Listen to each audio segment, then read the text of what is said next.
이제 두 번째 시간 시작하겠습니다. 이제 조건과 기한, 민법 총칙의 마지막 챕터입니다.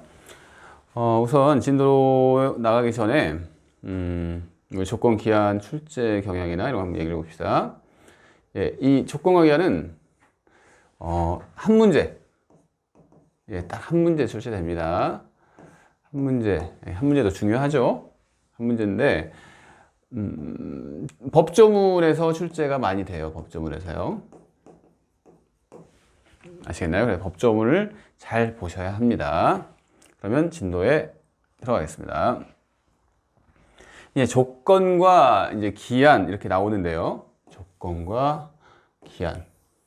조건과 기한은 개념을 잘 아시면 의외로 쉽게 이해를 하실 수 있어요. 개념. 뭐든지 법학에서는 개념이 제일 중요하지만 조건과 기한도 마찬가지입니다. 이 개념. 그러면 들어가기 전에 여러분들이 한번 그냥 생각해 볼까요? 조건과 기한. 뭘까 이게? 조건과 기한.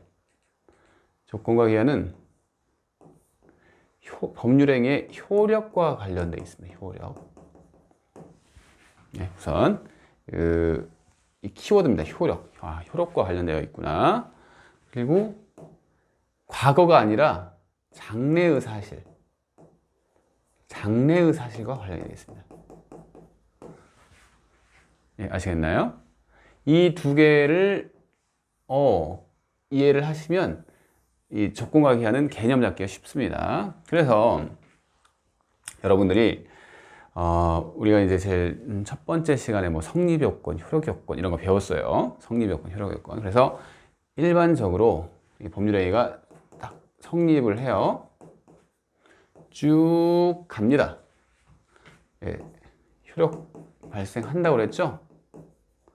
근데 효력을 발생하려면 우리가 성립요건이 아니라 유효요건. 기억나시나요? 유효요건. 유효요건을 통과를 해야 돼요. 유효요건. 유효요건 얘기하면서 이때 조건과 기한 이런 얘기를 했습니다. 예전에 했던 얘기를 그냥 반복해 주는 거예요. 반복. 그래서 유효요건이구나. 조건과 기한. 그래서 효력과 관련되어 있구나. 이렇게 생각을 하시면 됩니다. 그러면 기본적인 지식을 바탕으로 한번 진행을 해보도록 할게요. 둘 다 효력과 관련되어 있는데 그럼 이 차이점을 얘기를 해볼까요? 그러면 차이점, 조건과 기한 차이점. 차이점은 조건은 장래의 사실이긴 한데 불확실한 사실입니다. 불확실한 사실. 반대로 기한은 확실한 사실이에요. 확실한 사실. 장래의 사실이라는 건 동일한데 아시겠나요? 그래서 조건에 의의 법률 행위의 효력의 발생 또는 소멸을 장래의 불확실한 사실, 그죠? 장래의 불확실한 사실입니다. 의존하게 하는 법률 행위의 부관을 의미한다. 부관은 그냥 이렇게 쉽게 생각해요. 부과된 약관 같은 거다. 약관. 그러니까 첨가됐다 이 소리입니다. 법률행위 그 내용이 첨가됐다는 얘기예요. 법률행위의 부관을 의미한다 하면서 예를 들었죠. 예를 한번 볼까요? 승진하면 자동차 사줄게. 이건 뭐죠? 자동차를 사준다는 행위는 뭐죠? 그냥 자동차를 공짜로 주겠다는 얘기잖아요. 그래서 뭐 증여입니다. 증여. 여기까지 이 승진하면을 빼고 보면 이게 증여인데요. 증여인데 일반적인 증여는 그냥 자동차 사줄게인데 여기서 이 승진하면이 붙어 있는 거죠. 그죠? 승진하면. 그래서 승진이라고 하는 것은 그럼 조건일까요? 기한일까요? 조건과 기한의 차이는 확실한 사실이냐 아니면 불확실한 사실이냐. 그래서 조건은 불확실한 사실이죠. 불확실한 사실. 승진은 불확실합니다. 승진 못할 수도 있어요. 그래서 이런 경우를 조건부 증여라고 합시다. 이제 이게 뭐 나중에 조건부가 뭐 정지 조건인지 해제 조건인지 떠나서 이건 좀 나중에 나와요. 금방 나옵니다. 근데 그냥 이런 걸 조건이라고 하는구나. 법률 행위의 효력의 발생 또는 소멸을 장래의 불확실한 사실에 의존하게 하는 법률 행위의 부관이다. 쭉 아시겠죠? 이렇게 조건의 의의를 적으면 됩니다. 그래서 조건의 의의가 뭔지는 봤는데요. 그러면 조건의 특성을 한번 볼까요? 조건의 특성 봅시다. 조건의 특성은 뭐 이것은 그냥 개념이네요. 어떻게 보면 1번 효력의 발생 또는 소멸과 관련된. 아, 효력과 관련되어 있구나. 이걸 얘기를 하기 위해서 얘기를 합니다. 그래서 조건은 법률행위의 특별 효력 요건이다. 우리가 아마 제일 첫 시간에 뭐 성립 요건, 효력 요건 하면서 이 조건이 효력 요건인데 그 중에서 특별 효력 요건이다. 일반적인 효력 요건이 아니라 특별하게 어떤 부관에 붙여져 있는 경우에 발생하는 효력 요건이기 때문에 이게 특별 효력 요건이라고 합니다. 그리고 2번 볼까요? 장래의 불확실한 사실을 내용으로 한다. 그죠? 그래서 이건 기출이 됐습니다. 기출이 아마 이렇게 됐을 거예요. 과거의 사실도 뭐 조건이 될 수 있다. 이거 안 된다는 얘기죠. 과거의 사실은 조건이 안 됩니다. 그래서 장래, 이게 포인트죠. 장래. 그죠? 장래. 그래서 예를 한번 봅시다. 이것도 대학에 합격하면 자동차 사줄게. 대학에 아직 합격하지 않은 사람을 얘기를 한 거예요. 대학에 합격하면 이것은 장래 사실이죠. 그죠? 그리고 반대로 근데 성년이 되면 자동차 사줄게는 이것은 조건이 아니죠. 성년. 언젠가는 성년이 될 거 아니에요. 그죠? 성년이라고 하는 것은 딱 19세만 되면 돼요. 시간이 흐르면 무조건 불확실한 게 아니라 확실한 사실이 되는 겁니다. 그래서 이런 경우에는 기한이라고 합니다. 기한. 그래서 조건과 기한의 차이는 불확실하냐 확실하냐에 따른 차이구나 이렇게 이해하시면 되겠습니다. 그리고 3번 봅시다. 예, 법률행위의 내용으로 포함되어야 한답니다. 그러니까 법률행위의 부관, 법률행위 안에 들어와 있어야 돼요.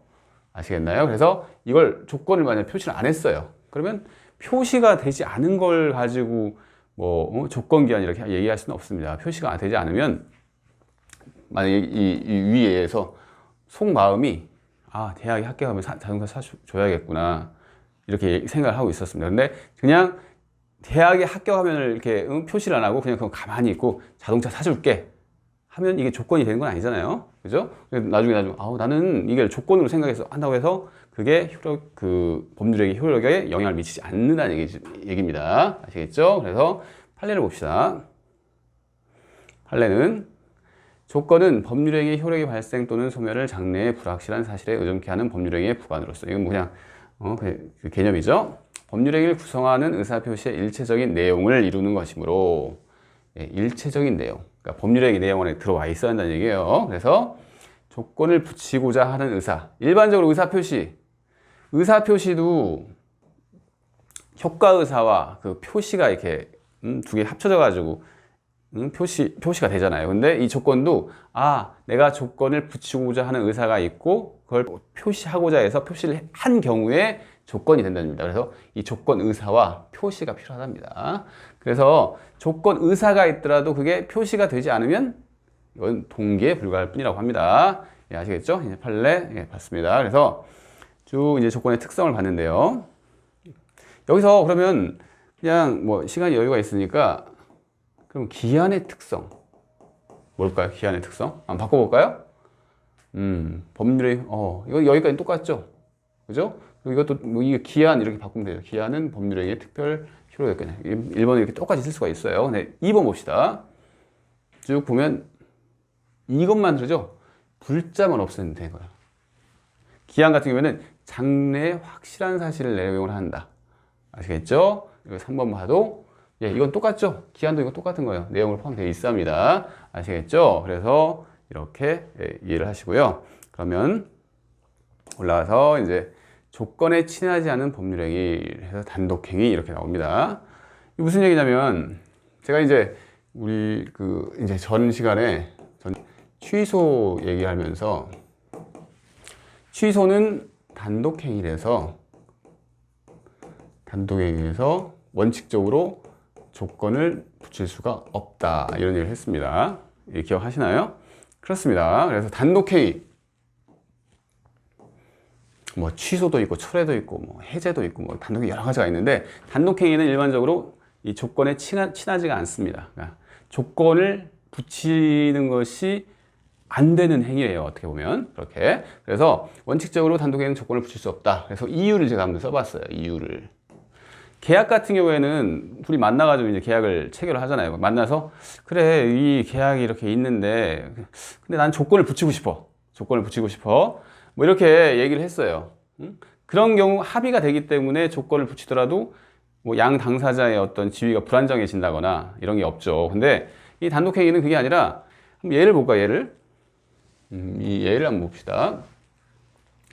미성년자가 기말고사에서 10등 안에 들지 못하면 매매계약을 취소하겠다는 취소권 행사를 한 경우. 취소권을 행사를 했는데 이런 조건을 붙인 거예요. 취소권을 행사하면 그냥 그만인데 이 미성년자가 이 취소권 행사에, 취소권은 뭐죠? 상대방이 있는 단독행위죠. 취소권 행사에 이런 조건을 붙였어요. 조건을. 이게 조건이죠. 기말고사에서 10등 안에 들지 못하면 이것은 기한이 아닙니다. 그죠? 불확실한 사실이니까. 그래서 조건을 붙인 겁니다. 그러니까 조건부 취소를 한 거죠. 근데 이렇게 했을 경우에 이 상대편, 매매계약의 그 상대편, 미성년자의 그 상대방 있죠. 상대방 입장에서는 이게 취소를 하겠다는 얘기야? 아니면 하지 않겠다는 얘기야? 내가 어떻게 될지 모르는 이 상황이 이게 말이 돼? 이렇게 생각할 수 있겠죠. 그러니까 상대방 지위가 불안정해진다는 겁니다. 계약 같은 경우에는 합의해서 할 수 있으니까 그런 게 없는데. 그래서 이렇게 단독행위는 원칙적으로 조건을 붙일 수가 없습니다. 근데 예외가 있어요. 예외가 이제 어떻게 보면 중요하겠죠. 예외 봅시다. 예외는 기출이 된 영역입니다.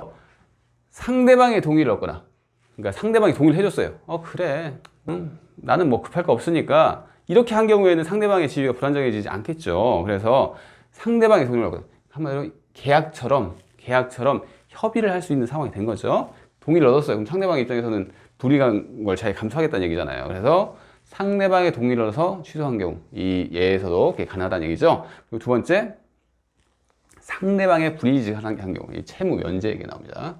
채무 면제는 채권자가 채무자한테 네가 나한테 지고 있는 채무를 면제해 줄게 하는 상대방이 있는 단독행위입니다. 그것도 채무 면제. 채무 면제도 민법 안에 이제 그 면제라는 그 파트가 있는데 우리 직접적인 시험 범위는 아닙니다. 하지만 이걸 가지고 기출이 된 적이 있어요. 그래서 이 채무 면제는 상대방이 있는 단독행위인데 채무 면제를 하면서 뭐 예를 들어서 네가 시험에 합격하면 채무 면제를 해줄게. 뭐 이렇게 뭐 이런 거 그렇게 하면 물론 불안정하죠. 지위 그 상대방 입장에서는 그냥 해주려면 그냥 해주지 왜 갑자기 이상한 조건을 붙여 이렇게 생각할 수도 있지만 그렇다고 하더라도 이 상대방이 불이익한가요? 불이익한 건 아니죠. 그러니까 자기가 열심히 그 시험 공부해가지고 시험 합격하면 자기 채무가 없어지게 생겼어요. 그죠? 그래서 이런 경우처럼 상대방의 불이익하지 않은 경우에는 해제나 면제나 이런 게 가능하다는 얘기입니다. 아시겠죠? 그렇게 이해를 하시면 됩니다. 그래서 판례를 한번 볼까요? 판례. 이 판례도 1번 같은 경우 시험에 나왔네요. 시험 봅시다 이거. 조건부 법률행위에 있어 조건의 내용 자체가 불법적인 거랍니다. 무효일 경우 또는 조건을 붙이는 것이 허용되지 아니하는 법률행위에 조건을 붙인 경우. 그러니까 두 개의 얘기를 하는 거죠. 조건을 붙이는 게 허용되지 아니하는 이런 거 단독행위에 조건을 붙였다. 근데 상대방이 동의를 한 것도 아니고 상대방에게 이익만을 주는 행위도 아니다.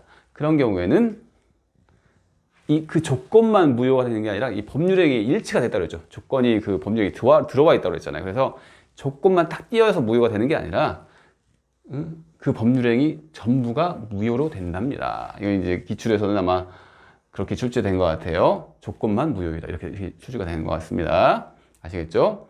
그리고 이 위에 앞에 이것도 뭐 지금 이 파트에서 나온 게 아니라 예전에 우리가 어디서 봤냐면 103조 위반 이런 얘기 하면서 나왔던 판례예요. 이게 지금 반복되는 판례입니다. 아시겠죠? 2번 봅시다. 당사자 일방이 상대방의 일정한 기간을 정하여 그 기간 내에 이행이 없을 때는 계약을 해지하겠다는 의사표시를 한 경우에 위 기간 경과로 계약은 해지되는 것을 해석해야 할 것이다. 이게 이제 우리가 해제를 안 배워서 이해하기가 좀 힘듭니다. 그래서 제가 이걸 잠깐 설명을 해볼게요. 해제라고 하는 거 지금 법정의 해제예요. 법정이죠. 그 여러 번 그냥 얘기를 한 적은 있는데 법정에 대해서 우리 시험 범위입니다. 그냥 선행학습이라고 생각하세요. 매수인이라고 할까요? 매수인? 뭐 제일 간단한 사례. 매수인이고 매도입니다. 뭐 A 부동산에 대해서 매매 계약을 체결했다는 이 얘기죠. 그런데 이 매수인은 물건을 넘겨받으려면 뭐 중도금도 줘야 하고 또 잔금도 줘야 하고 이렇게 하잖아요. 근데 중도금을 현재 이행을 하지 않고 있는 상태예요.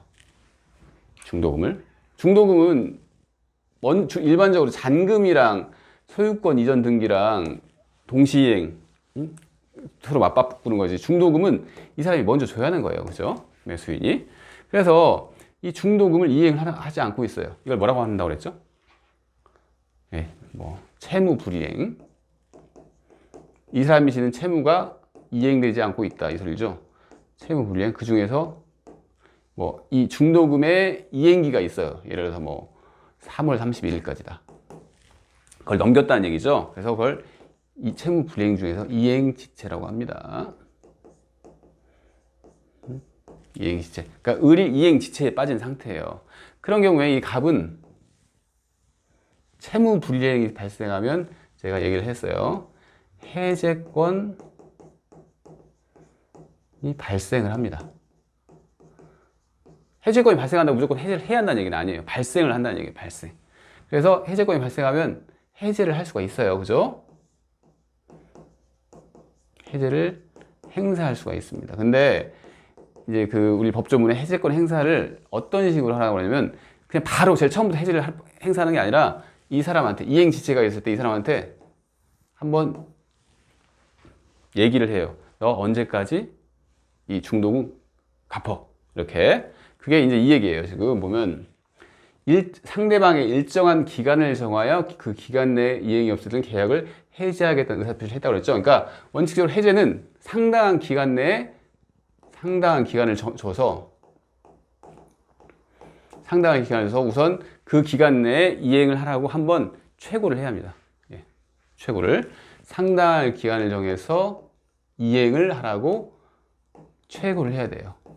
아시겠나요?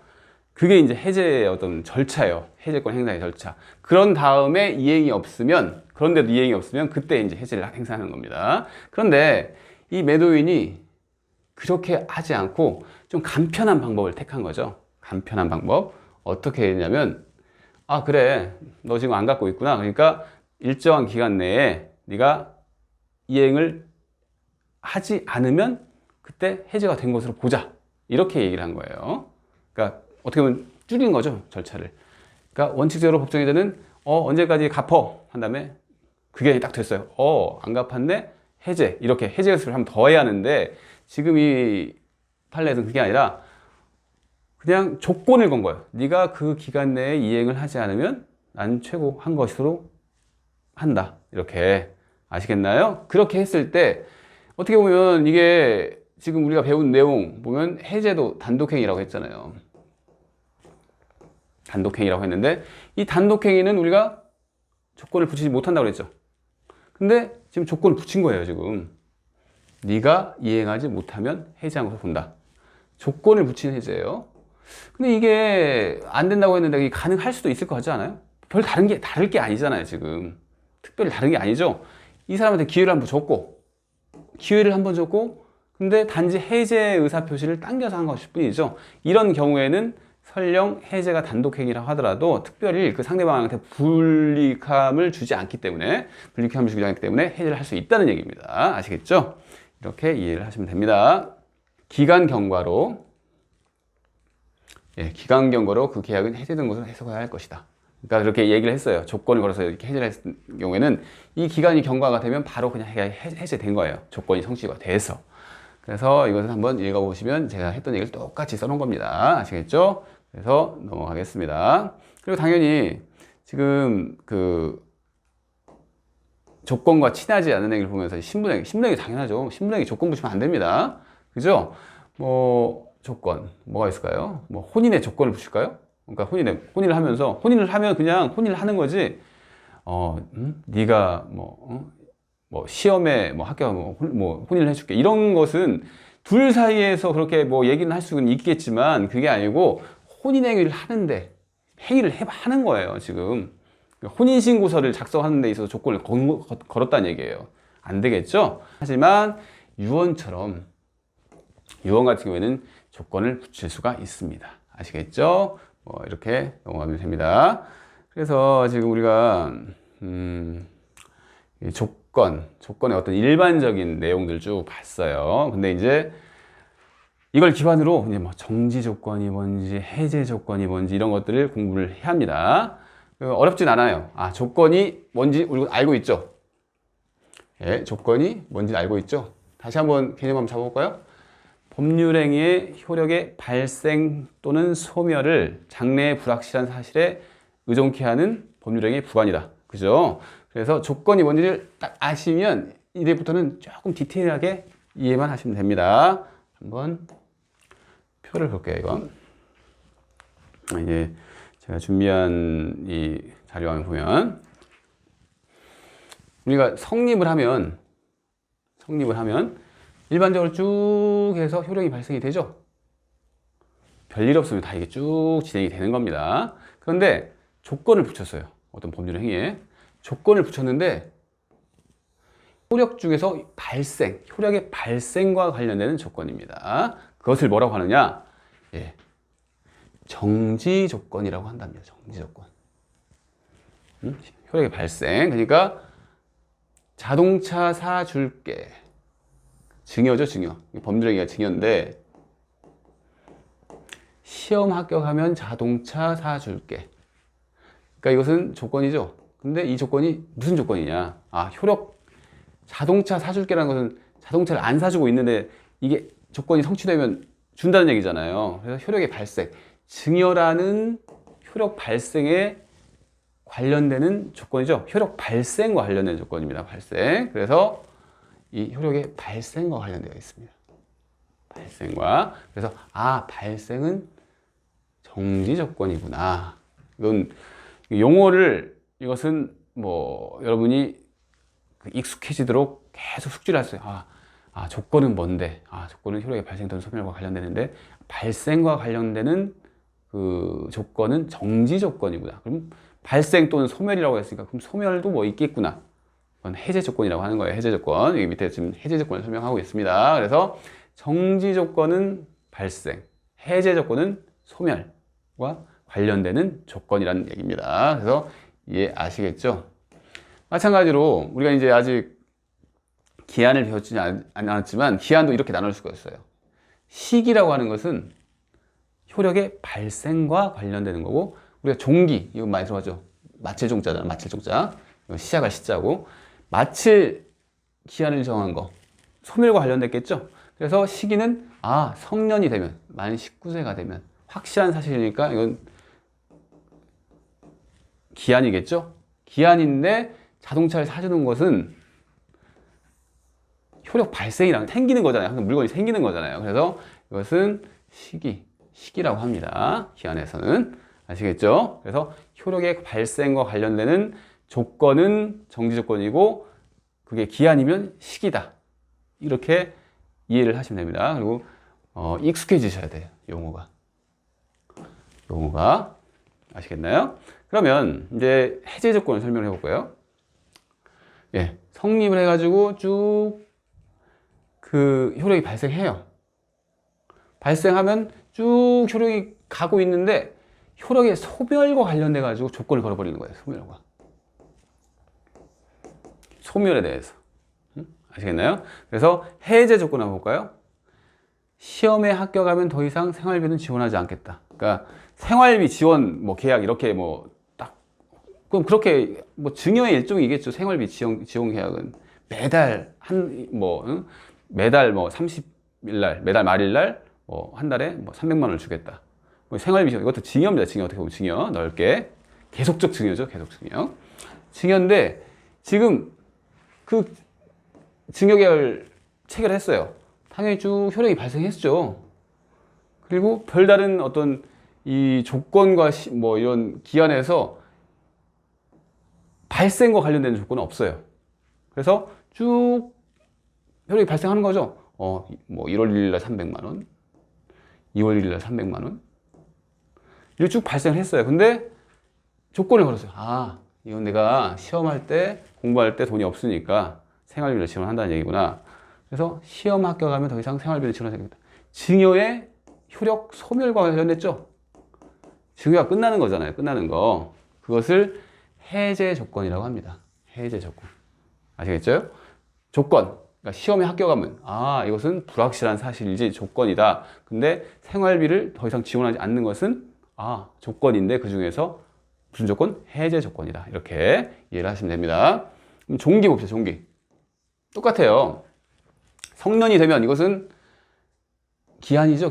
기한인데 이것도 성년이 되면 생활비는 지원하지 않게 됩니다. 그러니까 성년 전에는 매달 200만 원씩 무슨 공부도 해야 하고 하니까 이렇게 지원하다가, 물론 이게 이제 어떤 부모님이 자식한테는 이런 게 계약으로 맺진 않지만, 예를 들어서 자기가 지원하는 사람이 있다고 생각해 보세요. 지원하는 사람이. 근데 그 지원한 애한테 내가 매달 내가 공부할 때까지, 성년이 될 때까지 내가 돈을 붙여줄 테니까, 하지만 네가 성년이 되면 네가 알아서 해라, 이렇게 하는 그런 계약이 있을 수 있잖아요. 그래서 이렇게 성년이 되면 더 이상 생활비를 주지 않겠다. 이것도 성년이 되는 건 기한인데 기한 중에서도 소멸과 관련되어 있구나. 그래서 이것은 종기라고 합니다. 그러니까 용어를 이해는 다 하실 텐데 용어가 헷갈릴 수가 있어. 해제 조건이 효력의 발생과 관련됐나? 이렇게 하면 이제 문제를 못 푸는 거예요. 이것은 여러분의 몫입니다. 여러분들의 이해를 하신 다음에 이제 조건을 알았어. 근데 조건은 효력의 발생 또는 소멸과 관련되어 있어. 근데 발생이 정지 조건이지. 이건 이제 여러분들이 하셔야 하는 거예요. 해제 조건, 그다음에 소멸이지. 그럼 이건 해제 조건이지. 아시겠나요? 시기 종기는 쉬울 수 있어요. 기한에서 시기는 그렇지. 효력 발생과 관련됐겠지. 종기는 끝이니까 소멸 관계. 이건 쉬운데 조건이 좀 어렵다는 얘기죠. 아시겠나요? 그래서 이렇게 정지 조건, 그다음에 시기, 해제 조건, 종기까지 한번 설명을 들어봤습니다. 그러면 이제 다시 책으로 가봅시다. 이제 정지 조건을 다 설명을 해서 이거 또 설명할 필요가 있나 이런 생각이 드는데, 한번 그래도 이거는 읽어보겠습니다. 예를 한번 보죠. 예. 시험에 합격하면 수강료 전액 돌려주겠다. 그죠? 합격하면 이거 조건이구나. 수강료를 다 돌려주겠다는 그런 계약을 맺은 거죠. 이것은 정지 조건이구나. 이게 쉽게 풀 수가 있죠. 그리고 이런 것도 있죠. 36개월 동안 할부를 매번 내면 정수기 소유권을 이전하겠다. 이런 거 있습니다. 이걸 뭐라고 하냐면 소유권을 유보한 매매라고 합니다. 그러니까 이런 계약 관계죠. 갑과 을이 정수기, 방금 여기 봅시다. 정수기를 이 사람이 할부로 매달 36개월씩 한 달에 5만 원씩 이렇게 내기로 했어요. 그런데 소유권을 바로 넘겨주는 그런 스타일의 계약이 아니라 소유권은 우선은 그냥 이 사람이 가지고 있기로 했어요. 그래서 근데 36개월이 지나면 다 돈을 내면 이 소유권을 넘겨주기로 한 거예요. 이렇게. 그래서 이런 경우에 그러면 봅시다. 36개월 할부를 다 완납한다는 것은 중간에 안 할 수도 있잖아요. 안 낼 수도 있잖아요. 그러니까 이것은 조건인데 소유권 이전을 이때 해준다는 얘기죠. 다 완납하면. 그러니까 그때 소유권 이전하니까 정지 조건이라는 얘기죠. 아시겠나요? 이렇게 한번 예를 들면서 한번 봅시다. 그리고 효력 발생 시기 여기서 이제 시험에 나왔었네요. 이 조건도 그렇고 기한도 그렇고 소급표가 없어요. 원칙적으로 소급표가 없습니다. 그죠? 조건이 성취될 때 그때 이제 바로 효력이 발생하는 거지, 제일 처음에 계약을 체결했던 그 시점을 소급해서 효력이 발생하는 거 아닙니다. 그래서 비소급표가 원칙인데, 그죠? 그러니까 장래여가 원칙이라는 얘기죠. 이게 이제 법조문에 규정이 되어 있는 겁니다. 법조문 내용 그대로 나온 거예요. 근데 소급표 특약을 맺을 수도 있답니다. 아시겠나요? 그죠? 그러지 말고, 뭐, 이렇게, 아까 그 정수기 그 예를 한번 들어볼까요? 뭐 어떻게 구성을 해볼까요? 그래. 36개월 네가 다 납부를 하면 애초부터 네 소유였던 걸로 하자. 소유권을 앞당기자 하는 게 별 문제가 안 될 수도 있으니까 그렇게 해도 상관없답니다. 그래서 소급표가 특약으로서 인정을 될 수 있다. 이렇게 이해를 하시면 됩니다. 아시겠죠? 그래서 이제 판례를 볼까요? 이거 봅시다. 어떠한 법률행위가 조건의 성취 시 법률의 효력이 발생한다는 정지조건부 법률행위에 해당한다는 사실은 그 법률행위로 인한 법률 효과의 발생을 저지하는 사유로서 그 법률 효과의 발생을 다투려는 자에게 주장이 입증책이다. 이것도 뭔 소리야? 이렇게 생각할 것 같아요. 너무 어렵다. 근데 이게 간단한 겁니다. 이거 우리가 성립을 해요. 쭉 가면 일반적으로 효력을 발생하죠.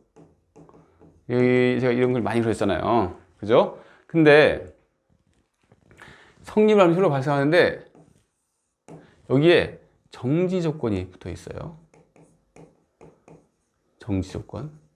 이걸 누가 입증을 해야 한다는 이 얘기냐, 이 소리예요. 그러니까 일반적으로는 조건이라는 게 안 붙어 있죠. 안 붙어 있기 때문에 일반적으로는 그냥 효력이 발생을 해요. 그죠? 근데 정지 조건이라고 하는 것은 이게 있어야지 효력을 발생한다는 거니까 효력의 발생을 저지하는 측면이 있죠. 그죠? 그래서 이 정지 조건은 저지하는 측에서 입증을 책임을 져야 한다는 얘기입니다. 이게 정지 조건부 법률 행위야. 이것은 그걸 저지하는 측에서. 왜냐하면 법률 행위는 일반적으로 효력이 발생하니까 별 문제 없으면 그냥 효력이 발생하는데 어떤 사람이 이거 정지 조건 법률 행위야 얘기하는 사람은 누굴까요? 저지하는 쪽이겠죠? 아시겠나요? 근데 정지 조건이 성취됐다는 것은 또 누가 얘기를 해야죠? 이걸 입증했어요, 이제. 저지하는 측에서 정지 조건 법률이라는 걸 강력하게 주장해가지고 정지 조건 법률을 인정했는데, 그럼 정지 조건을 성취했다는 것은 누가 입증해야 하나요? 그 성취로 인해서, 조건 성취로 인해서 이익을 받을 자가 입증을 해야 한다는 얘기죠. 그 얘기입니다. 좀 헷갈린데, 여러분이 이 구조를 아시면 이해를 할 수가 있어요. 법률행위는 일반적으로 성립하면 효력을 발생했지. 지금 법률행위 성립한 거에 대해서 전혀 문제 삼지는 않잖아요. 성립했어요, 지금. 하는데 이 효력과 관련돼 가지고 효력을 딱 주장하려고 하니까 효력을 딱 주장하려고 하니까 이거 정지조건 법률행위인데 무슨 바로 효력이 지금 발생해 하면서 그 정지조건부 법률행위라는 것은 저지한 사람이 입증을 해야 하고 입증이 끝났으면 정지조건이 성취됐다는 것은 그 조건 성취를 주장하는 사람이 해야 한다는 얘기입니다. 아시겠죠? 이런 구조예요. 그래서 지금 1번 하고 있죠? 정지조건부 법률행위에 해당한다는 사실은 다투려는 자가, 그죠? 다투려는 자가 한번 이해를 해보세요. 이해를 계속 하다 보면 이제 쉽게 딱딱 맞지 이렇게 되는 단계에 옵니다. 2번 봅시다. 그러면 정지조건부 법률행위에서 조건이 성취되었다는 사실 누가 입증해야 된다고요? 권리를 취득하는 자. 그러니까 조건 성취를 주장해서 권리를 취득하는 자가 그 입증을 해야 한다는 얘기죠. 그래서 이걸 정리를 해놨습니다. 1, 2번을 이렇게 정리를 한 거예요. 이게 이제 그냥 이렇게 이거 이해를 하시면 된다는 얘기죠. 정지조건부 법률행위에 해당한다는 사실은 법률의 효력을 부인한 자가 입증을 해야죠. 그리고 정지조건이 성취되었다는 사실은 그 효력의 발생을 주장한 자가 입증을 해야 한다는 얘기입니다. 그리고 3번 봅시다. 토지거래 허가 대상 계약이 정지조건부 계약인 경우 정지조건이 허가 전에 아직 허가 안 나왔죠? 우리 허가 배웠잖아, 어제. 허가 전에 불성취가 확정되었다면 그 계약 관계는 확정적으로 무효죠. 그죠? 그러니까 허가 전인데 지금 허가가 문제가 되는 게 아니라 정지 조건이 불성취가 확정이 됐대요. 그러면 정지 조건이 불성취가 확정이 되면 어떻게 되죠? 효력이 발생 안 한다는 얘기잖아요. 그죠? 그래서 확정적으로 무효가 된답니다. 넘어가 봅시다.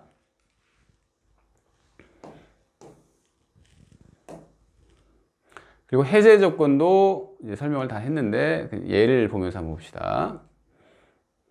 얘만 봅시다. 그죠? 시험에 합격하면 더 이상 생활비를 지원하지 않겠다. 생활비를 계속 주고 있는데 쭉 효력이 발생하고 있는데 계속 생활비 계속 주고 있어요. 근데 합격하면 이것은 장래에 불확실한 사실이니까 조건이지. 근데 끝내는 거니까, 생활비 주는 걸 끝내는 거니까 이것은 그걸 해제 조건이라고 하는구나. 해제. 아시겠죠? 그리고 2번 봅시다. 해제 조건 성취 시 해제 조건 효력권. 이것도 그냥 기출이 됐는데 그냥 이 법조문 그대로 출제가 됐습니다. 원칙적으로 장래요. 그죠? 조건은 무조건 장래효라고 했습니다. 그리고 소급표 특약 가능하다고 했죠? 넘어갑시다. 그래서 지금까지 여러분이 어떻게 보면 제일 중요한, 그러니까 조건과 기한은 개념이 제일 중요한데 제일 중요한 개념에 대해서 봤어요. 다시 한번 살짝만 그냥 볼까요? 조건과 기한이 뭔지 아시겠죠? 둘 다 장래의 불확실한 사실은 조건이고 장래의 확실한 사실은 기한인데 법률행위의 효력 또는 발생과 관련되어 있는 법률행위 부관이다. 이거 배웠잖아요. 그죠? 그리고 이제 기한은 좀 이따 나올 거니까 이 조건 그 다음에 봤죠? 조건, 어떤 조건이 있다고 그랬죠? 예. 정지 조건. 정지 조건은 효력 발생과 관련되어 있구나. 그 다음에 해제 조건. 효력 소멸과 관련되는 조건이구나. 여기까지 배운 겁니다. 아시겠죠? 그러면 이제 조건처럼 보이는데 조건이 아닌 조건을 가장 조건이라고 해요. 외형적으로는 조건처럼 보여요. 근데 실질적으로는 조건이 아니란 얘기예요. 가짜 조건. 그냥 가장 조건인데 가짜 조건입니다. 가짜 조건. 가짜 조건의 대표적인 게 이 목차를 볼까요? 불능 조건과 기성 조건. 불법 조건이 있습니다. 근데 이게 시험에 자주 나오는 거예요. 이 불능 조건과 기성 조건. 이거랑 정지 조건이랑 해제 조건을 같이 섞어서 문제를 주로 냅니다. 그래서 잘 보셔야 하는 파트입니다. 그러니까 조건에서 문제가 나왔다 그러면 뭐 이걸 자체적으로 내든 아니면 그냥 지문에 섞어서 내든 얘는 주로 다 걸리더라고요. 다. 그러니까 낸다고 보시면 됩니다. 아시겠죠? 그래서 그럼 불능 조건을 볼까요? 불능 조건. 불능 조건은 말 그대로 불능. 그러니까 조건이 성취될 가능성이 없어요. 가능성이 없어요. 성취가 안 된다는 얘기죠. 성취가 불가능한 조건. 그러니까 뭐 예를 한번 볼까요? 갑이 서울에 있다는 사실을 알고 있는 을이에요. 을이 지금 갑이 저기, 이 갑은 뭐 예를 들어서 강남에 있다고 합시다. 강남역에 있어요. 그리고 을은 갑이 강남역에 돌아다니는 것을 저기 강남역 쪽에 있는 오피스텔에서 보고 있다는 걸. 근데 전화를 걸어가지고 갑에게 뻥을 친 거죠. 30분 안에 부산에 오면 시계를 주겠다. 이렇게 뻥을 친 거예요. 자기가 부산에 있지도 않으면서. 근데 만약에 이 사람이 갑이 만약에 부산에 30분 만에 오면 시계를 줘야겠죠. 만약 이게 이제 진짜 법률행위를 한다면. 근데 서울에서 부산까지 어떤 교통수단을 이용하더라도 30분에 간 방법은 없어요. 그래서 이런 경우처럼 불능 조건이에요. 그러니까 시계를 주겠다는 증여인데 증여에 마치 불확실한 사실처럼 보이는 그 조건을 건 거죠. 근데 조건 중에서 주겠다. 정지 조건이죠. 이것도 정지 조건 중요한데 마치 이렇게 보이는데 정지 조건처럼. 근데 이게 불가능하니까 아까 제일 처음에 조건 얘기할 때 장래에 불확실한 사실이죠. 그냥 장래 불가능한 사실이 아니라 불확실한 사실에 의존케 하는 법률행위 부관이라고 했잖아요. 조건이. 그래서 불가능하면 조건이 안 돼요. 이거는 말이 안 되는 거니까. 조건처럼 보이는데 외형적으로 조건처럼 보이는데 이것은 조건이 아니구나 해서 이걸 불능 조건이 이 가장 조건의 한 유형으로 보는 거죠. 아시겠나요? 불능 조건. 아시겠나요? 그래서 1번 봤고요. 그 다음에 그럼 기성 조건이라는 게 또 있어요. 기성 조건도 가장 조건이 하나인데 이것은 법률행위 당시에 이미 발생되어 있는 조건이에요. 우리가 조건이 장래의 불확실한 사실의 성부에 의존케 하는 법률행위 불확실한데 이것은 불확실한 게 아니에요. 불확실한 게 확실하게 돼 있어요. 돼 있어. 이미 이게 기성이라는 것은 이미 기자에다가 이룰 성자예요. 그러니까 이미 성취됐다는 얘기예요. 이미 성취가 됐다. 기성 조건. 아시겠어요? 이미 성취된 조건은 조건일 수가 없죠. 그러니까 가장 조건인데 뭐 예를 볼까요? 이것도 예를 봅시다. 자격증이 있는 사람이 있어요. 근데 자격증을 따면 채용하겠다. 이것은 그렇죠. 이런 경우에는 뭐 의미가 없잖아요. 그죠? 이걸 기성 조건이라고 합니다. 그래서 이 가장 조건, 이 불능 조건, 기성 조건에 대해서 한번 살펴봤는데 이제 이것까지 이제 이해를 하셨다면 이 두 번째 효과에서 이제 시험이 나온다는 얘기죠. 이거 이제 좀 되게 헷갈려하는 부분인데 봅시다. 불능 조건이 정지 조건이랍니다. 불능 조건이. 그러니까 이게 불능 조건이 정지 조건 어떻게 되죠? 이게 법조문에 있는 거예요. 법조문 그대로 시험에 나옵니다. 이건 단골이에요. 단골 시험에 불능 조건이 정지 조건이에요. 그러면 그 불가능한 조건이 법률행위의 발생과 관련되어 있구나. 그죠? 그러니까 어떻게 되죠? 불가능한 조건이 법률행위 발생과 관련되어 있어요. 그러면 어떻게 되죠? 그 법률행위는 무효가 되겠죠? 왜 그런지 이해 가시나요? 그러니까 정지 조건은 뭐죠? 효력의 발생과 관련되는데 이게 조건이 발생 안 한다는 얘기죠. 그죠? 불능 조건이 정지 조건이라는 것은 조건이 발생 안 한다는 얘기예요. 그죠? 그러니까 정지 조건이 발생 안 하면 어떻게 되죠? 효력이 발생 안 한다는 얘기죠. 그래서 무효라는 얘기예요, 지금. 좀 어렵나요? 그리고 불능 조건이 해제 조건이랍니다. 불능 조건이. 그러면 무슨 얘기죠? 조건이 발생 불가능한데 해제 조건, 소멸 안 한다는 얘기죠. 그럼 어떻게 되죠? 조건 없는 법률행위가 되는 거예요. 소멸 안 하니까 그냥 그 자체로 그냥 유효하다는 얘기잖아요. 소멸 안 하니까. 아시겠나요? 이 2번까지 보고 한번 제가 다시 한번 설명해 드릴게요. 그 다음에 기성 조건이에요. 반대로. 기성 조건이면 이것은 성취가 다 돼 있죠. 근데 정지 조건이에요. 성취가 됐는데 효력이 발생되는 조건이라는 얘기죠. 그러면 정지 조건이 성취됐다는 얘기잖아요. 그럼 어떻게 되죠? 효력이 그냥 발생하는 거죠. 조건 없는 법률행위가 된다는 얘기예요. 그리고 기성 조건이요. 기성 조건이 해제 조건이면 이미 조건이 성취가 된 조건이잖아요. 기성 조건이. 그러면 해제 조건 소멸 벌써 했다는 얘기죠. 이게 무효가 된다는 얘기죠. 그러니까 이게 여러분들이 머리 아파 죽겠네 무슨 얘기인지 알겠는데 이걸 시험에 나오면 어떻게 하지? 제가 이제 곰곰이 생각해 봤어요. 이거 이해는 할 수 있는 부분인데 여러분들이 이걸 문제를 풀 때 어떻게 풀어야지 조금 더 효율적인가? 저도 이제 고민을 하는데 이런 거에 대해서 이렇게 해봅시다. 여러분들이 이제 이 법조문 그대로 딱 이렇게 시험 문제 나오면 이렇게 하는 거예요. 딱 정지 조건 하면 정지 조건 발생 효력 발생이죠. 효력 발생 딱 써요. 발생. 근데 불능이에요. 그러면 불능은 X라고 하시는 거예요. X. 발생을 안 했다는 얘기죠. 발생을 안 했다는 거예요. 정지 조건이 발생 안 했다. 그러면 정지 조건이 발생 안 하면 그다음부터는 이제 여러분이 생각해 정지 조건이 발생을 안 했다. 발생을 하면 정지 조건은 효력이 발생 안 했다는 얘기네. 무효구나. 이렇게. 그리고 해제 조건. 소멸 이렇게 해서 소멸.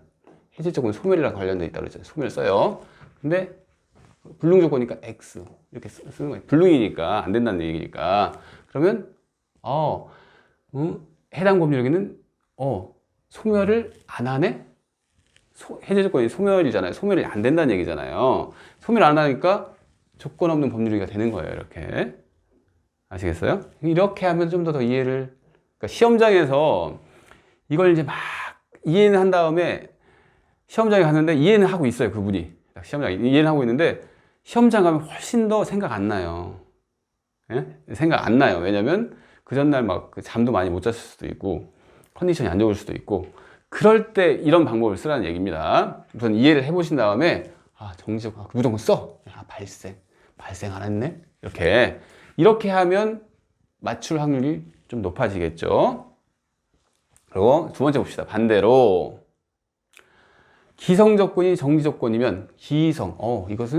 이거 발생인데 이건 기성이니까 성취가 됐다는 얘기잖아요. 이미 발생했다고. 발생했네? 정지 조건이 발생했네? 어떻게 하죠? 정지 조건이 발생하면 법률행위가 그냥 유효한 거잖아요. 조건 없는 법률행위가 되는 거죠. 아시겠나요? 똑같이 기성 조건 동그라미 치고 해제 조건 소멸이죠. 소멸과 관련된 조건이니까 그러면 어떻게 되죠? 해당 법률행위는 소멸됐구나. 무효. 이렇게 보시면 됩니다. 이런 방법을 여기서는 이걸 좀 그래도 제가 나름대로 연구한 건데 이렇게 하시면 득점하시는데 도움이 되지 않을까 이렇게 생각을 합니다. 아시겠죠? 네, 넘어가 볼게요. 다음에 불법 조건 봅시다. 우리 가장 조건을 배우고 있습니다. 그러니까 조건처럼 보이지만 실제로는 조건이 아닌 선량한 풍속 기타 사회질서에 관한 조건이 될 수 없겠죠. 네, 그 조건은 이것도 1번 판례도 봤던 판례예요. 우리 103조 얘기할 때 봤던 판례인데 부척관계인 부부생활의 종료를 해줄 거라는 증여계약은 그 조건만이 무효인 것이 아니라 증여계약 자체가 무효이다. 그러니까 조건이 무효가 되면 그 법률행위에 조건이 들어가 있기 때문에 법률행위 전체가 무효가 된다는 얘기죠. 근데 이게 왜 불법 조건일까요? 이 얘기는 무슨 얘기냐면 우선 증여를 하는데 증여를 뺏는다는 조건이죠. 증여를 소멸, 해제 조건이잖아요. 소멸.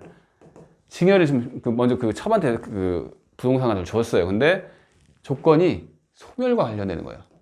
부척관계 부부생활의 종료. 그러니까 네가 첩관계를 종료하면 이 줬던 것을 빼앗겠다는 얘기예요. 그러면 첩 입장에서는 그 관계를 유지를 하려고 할 거 아니에요. 그러니까 불법적인 것을 유지를 하려고 할 거 아니에요. 그래서 이것은 불법 조건이라는 겁니다. 그리고 그 법률 전체가, 그러니까 여기서는 증여계약이죠. 증여계약 전체가 무효로 된다는 얘기죠. 2번 봅시다. 2번. 조건부 법률행위에 있어 조건 내용 자체가 불법적인 것에서 무효일 경우, 이거 봤던 겁니다. 방금 봤죠?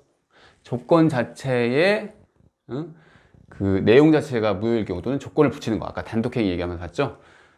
붙이는 건 허용되지 아니하는 법률의 조건을 붙이는 경우 그 전체가 무효가 된다. 이거 봤습니다. 이거 기출했고요.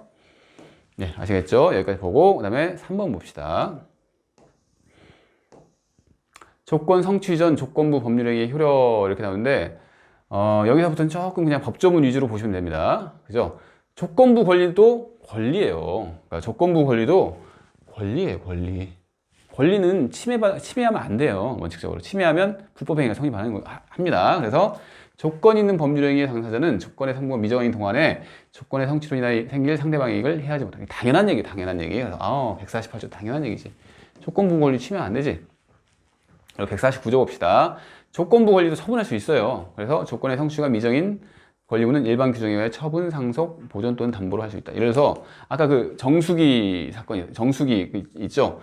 조건이 아직 지금 36개월 중에서 아직 30개월만 할부를 냈어요. 근데 그 사람이 계약한 사람이 죽었어요. 그러면 그 상속인이 당연히 6개월 더 내면 소유권 넘겨받아야 하잖아요. 그죠? 그래서 그리고 또 36개월 중에 30개월 낸 다음에 6개월 남았는데 어디에 올려요. 중고 거래 6개월만 내면 이렇게 하니까 얼마에 거래하고 싶습니다. 이렇게 올려요. 가능하다는 얘기입니다. 처분도 갈수할 수 있고 그것도 담보도 할 수 있고, 그러니까 재산권이라는 거예요. 조건 권리도 그냥 일반적인 재산권처럼 취급한다는 얘기입니다. 쉬운 얘기죠, 이거는. 넘어가겠습니다. 그래서 쭉 1번, 2번 특별히 설명할 거 없습니다. 그리고 조건 성부에 대한 반신의 행위 금지 이렇게 있는데 봅시다. 반신의 행위, 말 자체가 없는데 그러니까 신의는 좋은 거잖아요. 신의에 반하는 행위를 금지한다. 그러니까 한마디로 조건이 걸려 있는 어떤 법률행위인데 그 조건의 성취 또는 불성취, 그거에 대해서 어떤 행위를 해가지고 조건을 성취하도록 하거나 성취되도록 하거나 아니면 조건이 성취되지 않도록 어떤 하는 행위를 금지한다는 얘기입니다. 한번 읽어볼까요? 이 법조문 한번 읽어봅시다. 조건의 성취로 인하여 불이익을 받을 당사자가 신의성실에 반하여 조건의 성취를 방해하는 데는 조건이 성취된 것으로 주장할 수 있겠죠. 무슨 얘기인지 알겠어요? 이 판례를 보면 훨씬 더 이해를 잘 할 수가 있는데, 이 판례를 봅시다. 이 판례요. 공사를 완공하여 준공필증을 제출하는 것을 정지 조건으로 공사대금 채무를 부담하거나, 그러니까 이것은 여기다 그냥 쓸까요? 예, 여기다 씁시다. 우리가 공사와 관련돼서 갑이 이제 공사를 맡기는 사람이고, 도급인이라고 하는데, 도급인, 이 사람이 공사를 완성하는 사람이에요. 도급계약, 도급계약. 도급계약이라고 해요, 도급. 주로 이제 건축물, 이런 계약인데. 근데 이 사람이 공사를 다 완공해가지고, 그 준공 필증, 이런 거 뭐, 준공 인가, 이런 거 있죠. 이걸 주잖아요. 준공 필증. 준공했다는 걸 이제 확인하는 그 서류, 준공 필증을 이 사람이 받을 수가 있는데, 준공 필증을 제출하면 이 사람이 뭐죠? 공사대금 채무를 지급하겠다. 이렇게 한 거예요. 뭐 이렇게 일반적으로 많이 할 거 아니에요. 그러니까 준공 필증 제출 조건으로 해서 공사대금 채무를 지급한다는 조건부 지급을 한 거죠. 정지 조건이죠, 이것도. 뭐뭐 하면 뭐뭐 하겠다, 주겠다, 이런 거니까. 근데 이런 상태인데 조건의 성취로 인하여 불이익을 받을 당사자이 누가 불이익을 받을 당사자이죠? 여기서는 갑이겠죠. 공사대금 채무를, 그러니까 조건이 성취가 되면 공사대금 채무를 자기가 바로 줘야 하니까 이 사람이 불이익한 지위에 있다는 거예요, 지금. 그러니까 이 조건에 대해서, 조건의 성취에 대해서, 조건이 성취되면 이 사람이 불이익한 지위에 있다는 거예요. 그죠? 그런데 공사에 필요한 시설을 해주지 않았을 뿐만 아니라 공사장의 출입을 통제를 했대요. 이 사람이, 갑이. 왜냐하면 조건을 달성하지 못하게 하기 위해서 공사장 출입을 막았어요, 이 을에. 그래가지고 이 사람은 지금 공사를 완공을 못하고 있는 겁니다, 을이. 그런 경우를 얘기를 하는 거죠. 그래서 조건 성취에 대해서 신의에 반한 행위를 했다는 얘기입니다, 이 갑이라는 사람이. 그래서 상대방이 나머지 공사를 수행할 수 없었다면 그것이 뭐 고의에 의한 것이든 아니면 또한 과실에 의한 것이든 상관없이 신의성실에 반하기 때문에 이 을은 조건이 성취된 것을 주장할 수 있다는 얘기입니다. 그래서 이걸 이제 이해를 하셨으면 이 155조를 다시 한번 읽어보세요. 조건의 성취로 인하여 불이익을 받을 당사자가, 이거 누구죠? 방금 얘기해서 갑입니다. 공사를 부탁한 사람, 도급인. 그죠? 당사자가 신의성실에 반했죠? 그죠? 출입을 방해했다거나 공사장 출입을 방해했죠. 신의성실에 반하여 조건의 성실을 방해를 했죠. 그러면 그 상대방, 여기서는 을이죠. 수급인이라는 사람, 그러니까 공사를 하는 사람, 상대방은 그 조건이 성취된 것으로, 즉 뭐죠? 여기서는 지급, 조건이 성취되면 채무를 지급해야 한다고 했죠? 조건이 성취된 것으로. 조건이 성취됐으니까, 공사가 완공됐으니까 공사 대금을 지급하라고 주장할 수 있다는 조문입니다. 이렇게 이해를 하시면 돼요. 뭐 쉽죠, 그죠?